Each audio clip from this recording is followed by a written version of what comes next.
This video will demonstrate a few ways to customize the layout of your Gmail user interface. Now, I've already logged into my Gmail account here, and one way is the number of emails that are shown by default. Now, there's not a whole lot of emails in here right now, but if you are a regular user of Gmail, then you know that it won't take long before this quickly fills up. By default, there is, I believe, 25 that are shown before we have to start scrolling to the next 25 and so on.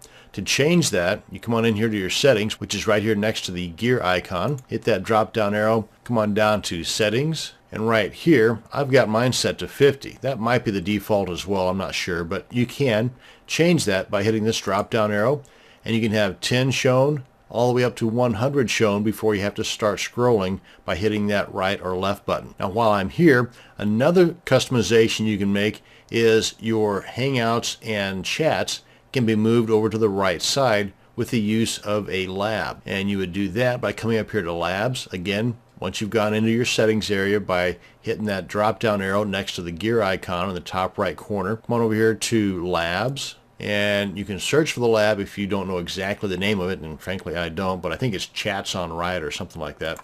But I'm just going to type in right side chat. Here we are. Click on enable, and then as soon as you click on save changes, it will restart your Gmail account with the changes taking place.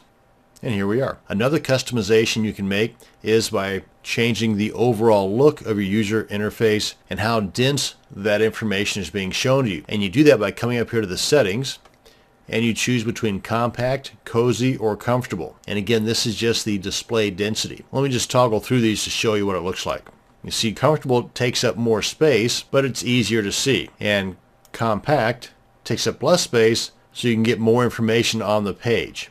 So that's just more of a personal preference than anything else. Another customization is the overall look, the theme, if you will. And you can adjust the theme, again, by coming up here to the settings, clicking on themes, and by default, it's the light color theme. And you can change the color of the theme by these guys right here, or you can use one of these HD themes, and any of these that have the little asterisk in the top right corner are pretty cool because they will also change the look depending upon your physical location and the time of day. For example, if we were to go with this beach scene, right now, as I'm recording this, it's about 10 o'clock in the morning and it's clear skies. Now, if it were nighttime, then this would be a little bit different. And if it were stormy outside, then this would be a little bit different. Pretty cool. Another option is changing to the light or dark custom themes. And here you can even upload your own photos. So if you've got a photo of your dog or your cat or your children, and you want to have that as the background image, you've got that ability here. And moving on down the line here, you have what's called classic themes, where they're more of a cartoony type look. And if that's your cup of tea, then you have that option right here. Something else to consider is that if you, like me, have many Gmail accounts, then you may decide to color code them, maybe depending upon the niche that that particular Gmail account represents, or whatever reason you might have to change the theme of your Gmail account. Could be just for cosmetic reasons or for organizational purposes. And that's going to bring us to the end of this video on customizing the layout of your Gmail user interface.